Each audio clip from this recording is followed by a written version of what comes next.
स्वागत है दोस्तों आपका आपके अपने चैनल संस्कृत माला में। कैसे हैं आप लोग? जितने भी दर्शक मेरे वीडियो को देख पा रहे हैं, यदि आप लोगों के पास अपने संस्कृति व संस्कृत के प्रति 5 से 7 मिनट का समय है तभी ये वीडियो देखिएगा, नहीं तो आप लोग वीडियो स्किप कर सकते हैं। आप लोग थंबनेल देख के समझ ही गए होंगे कि आज हम किस टॉपिक पर बात करने वाले हैं। आज हम बात करने वाले हैं अपने देश के युवा के बारे में जो संस्कृत से विमुख होते जा रहा है। आखिर क्यों? जिस भाषा ने हमें वेद दिए, जिसने रामायण और महाभारत दिए, जिसने इतने सारे धार्मिक ग्रंथ व दर्शन शास्त्र दिए, आज उसी भाषा से हमारा युवा दूर भाग रहा है। आखिर क्यों? क्या सच में संस्कृत कठिन है या हमें सच बताया ही नहीं गया है? साथियों, आज हम इसी कड़वे सच की बात करेंगे। युवाओं का संस्कृत के प्रति झुकाव न होने के मुख्य 4 कारण हैं। पहला कारण है डर का माहौल, दूसरा कारण है अंग्रेजी का भ्रम, और तीसरा कारण है शिक्षा पद्धति, और चौथा कारण है आदर्श की कमी। तो आइए एक एक कारणों पर हम बात करते हैं। सबसे पहला कारण जो है डर का माहौल।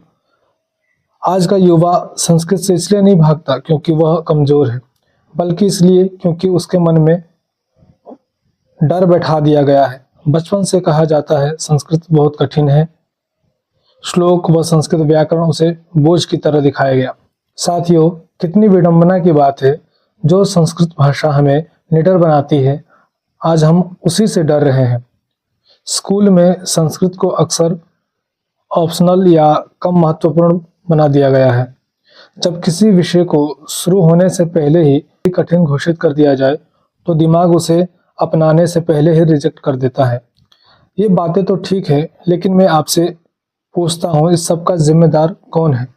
क्या अंग्रेज, जिन्होंने हमारी शिक्षा पद्धति को ही बदल कर रख दी, या फिर सरकार जिसने अभी तक अपनी कोई शिक्षा पद्धति नहीं बनाई, जिस कारण संस्कृत को वह स्थान नहीं मिला जो उसे मिलना चाहिए था, या फिर किसी जाति विशेष पर दोषारोपण कर देना क्योंकि संस्कृत को सदियों तक एक सीमित दायरे में रखा गया, जिससे आम समाज में यह धारणा बन गई कि यह भाषा केवल कुछ लोगों की ही है और संस्कृत पढ़कर पंडित, पुजारी या कथावाचक ही बना जा सकता है। या हम खुद जिम्मेदार हैं, जहां लोग एक और धर्म और हिंदू राष्ट्र की बात करते हैं, वहीं दूसरी ओर हम अपने संस्कृत व संस्कृति से दूर होते जा रहे हैं। अब आप लोग ही बताइए, क्या हम संस्कृत के बिना धर्म को जान पाएंगे? क्या हम संस्कृत के बिना हिंदू राष्ट्र बना पाएंगे? क्या हम संस्कृत के बिना ईश्वर को प्राप्त कर पाएंगे? आप लोग विचार करके कमेंट जरूर कीजिएगा। साथियों, अब हमारा जो दूसरा कारण है वह है भ्रम। सफलता अंग्रेजी से ही मिलती है, यह एक ऐसा भ्रम बना दिया गया है। आज भाषा ज्ञान का माध्यम नहीं, स्टेटस का प्रतीक बन गया है। संस्कृत बोलने वाला पुराना या ट्रेडिशनल समझा जाता है, लेकिन हमें गर्व है अपनी प्राचीनता पर। भाषा सीखना गलत नहीं है। आप अंग्रेजी सीखिए, फ्रेंच सीखिए, हिंदी सीखिए, उर्दू सीखिए और अनेक भाषाओं का ज्ञान प्राप्त कीजिए, परंतु अन्य भाषाओं को सीखकर अपनी ही भाषा से दूर हो जाना, अपनी ही भाषा का मजाक बनाना, यह तो सरासर गलत है। और हाँ, संस्कृत को एक भाषा तक सीमित न करें, यह हमारी धरोहर है। धरोहर, इसी से हमारी संस्कृति और संस्कार की पहचान होती है। और इस भ्रम में क्या है कि करियर का भ्रम बना रहता है, क्योंकि आज का युवा प्रैक्टिकल है। वह पूछता है इससे नौकरी मिलेगी क्या, और यह होना भी चाहिए, क्योंकि पेरेंट्स और समाज का प्रेशर रहता है कि इंजीनियरिंग करो, मेडिकल करो, इंग्लिश स्ट्रॉन्ग करो। हमारा ध्यान कभी संस्कृत की तरफ नहीं जाता है, क्योंकि हमारी मानसिकता बन चुकी है कि संस्कृत केवल पूजा पाठ की ही भाषा है, परंतु ऐसा नहीं है। आप संस्कृत से यूपीएससी की परीक्षा दे सकते हैं, संस्कृत भाषा के आप प्रोफेसर बन सकते हैं, शिक्षक बन सकते हैं, न्यूज़ एंकर बन सकते हैं, और भी बहुत कुछ।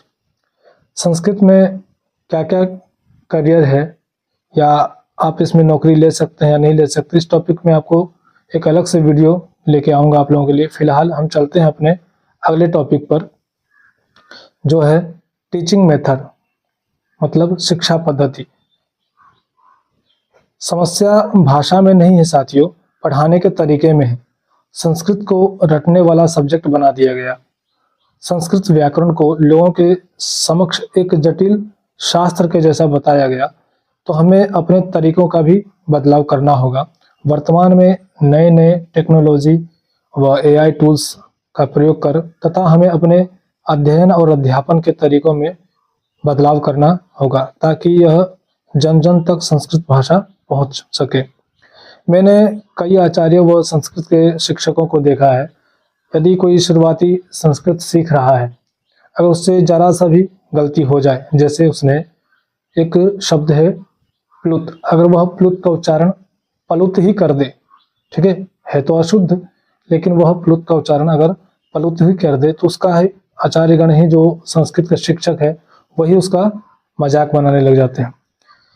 ठीक है, उसको आप अच्छे तरीके से सुधार करके बता भी सकते हैं। यहाँ तक कि मैंने देखा उसको सोशल मीडिया पे भी अपलोड कर देते हैं और उसका एक उदाहरण बना कर रख देते हैं कि देखिए ये प्लुत को पलुत बोलता है।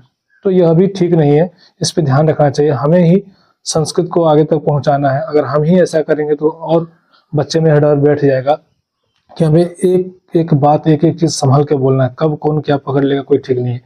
तो ऐसा नहीं करना चाहिए। मैं भी उस व्यक्ति का नाम नहीं लेना चाहता क्योंकि वो भी एक उदाहरण बन के रह जाएगा यहाँ पे, तो यह ठीक नहीं है। अब हमारा अगला जो कारण था वह था रोल मॉडल अर्थात आदर्शों की कमी। क्योंकि आप लोगों ने देखा होगा कि जो हमारे देश के जो युवा है, वो जो युवा वही चाहता है, हमारे देश का युवा जो उसे दिखता है। आज इन्फ्लुएंसर दिखते हैं, क्रिकेटर्स दिखते हैं, एक्टर्स दिखते हैं, जिसको युवा अपना आदर्श मानता है। और संस्कृत स्कॉलर्स को मेन प्लेटफॉर्म नहीं मिलता है क्योंकि जिस कारण क्या होता है ना, जो युवक है यह मानसिकता बन जाती है युवक के अंदर कि संस्कृत पढ़कर कुछ नहीं होगा, क्योंकि उसका कोई रोल मॉडल दिख नहीं रहा आगे कि यहाँ तक इस लेवल तक ऐसे स्तर तक वो आया हो जो व्यक्ति। सच यह नहीं कि युवा संस्कृत नहीं पढ़ना चाहता, सच तो यह है कि उसे संस्कृत की असली ताकत कभी दिखाई ही नहीं गई। साथियों, आप लोगों को जो मैंने यह कारण बताए, आप लोगों के समक्ष जो यह कारण मैंने रखा, और आप लोगों को और क्या क्या कारण नजर आता है तथा संस्कृत भाषा की वर्तमान स्थिति का कौन जिम्मेदार है, ठीक है, आप लोग इस पे विचार कीजिए और अपना विचार हमें कमेंट जरूर कीजिएगा और हमें बताइएगा कि और क्या क्या कारण है और आप किस तरीके से सोचते हैं कि संस्कृत को और आगे ले जाना चाहिए। तो इस कारण को आप लोग जल्दी से कमेंट करके बताइएगा, जरूर सोचिएगा इस विषय में। आप लोग सभी साथी संस्कृत हित में इस वीडियो को अधिक से अधिक शेयर कीजिएगा। जयतु संस्कृतम, जयतु भारतम।